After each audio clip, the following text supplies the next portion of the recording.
Sinabi niyo rin po, no, Chairman, ng COMELEC mismo na si I1JV ang may responsibility dito sa pag-forward deployment nito mga gamit na to.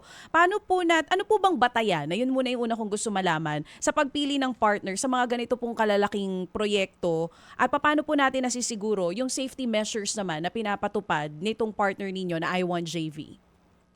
Una, kasama po yan sa terms of reference sa ating pong kasunduan sa kanila. Number two, nagkaroon po yan ng procurement process. In fact, kung hindi ako nagkakamali, mga 7 ang nag-participate para po dyan sa transmission natin. At ito po ay naipanalo nga nung I1 bilang provider nitong ating mga transmission devices. Katulad ng mga SIM cards din ng iba't ibang telco companies, kasama na rin yung 7,000 at ngayon po halos 8,000 na Starlink na gagamitin natin doon sa mga lugar na wala pong signal para makapag-transmit. So again, yan po ay sa isang competitive bidding na panalunan po. At nakatali yung mismo mananalo doon sa terms of reference at kontrata na pinirmahan nila po sa atin sa COMELEC. Oo, is there a way for COMELEC to find out kung talagang hindi po nagalaw or na-tamper itong mga transmission devices po natin in solar panels habang naka-imbak doon sa residential area diyan po sa Davao City? I mean, may protocols po ba tayo just to check yung pong integridad itong mga kagamitan na ito?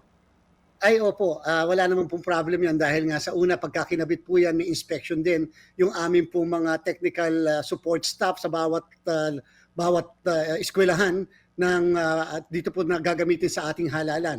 So meron po tayong mga technical support staff na mag-i-inspect at titingin at sisiguraduhin na makakapag-transmit ng tama yung mga transmission devices na ito. So yung mga nagiging critical po ngayon sa ganitong nangyaring setup dahil sa pangamba na baka magamit sa dayaan, paano po natin ipaliliwanag sa kanila na walang mangyayaring ganun at ligtas at maayos pa rin ang proseso at walang dapat ipag-alala? Katulad po ng ating naipangako at patuloy at lagi nating sinasabi, sasagutin po namin ang katanungan ng sambayanan sa darating na eleksyon na bilang ba ang boto ko. Anong ibig sabihin? Yung pong ating kasi mga makina ang pinaka-crucial din sa bandang huli. Yung lagi na lang katanungan, teka muna, pinasok ko yung balota ko, may lumabas na resibo.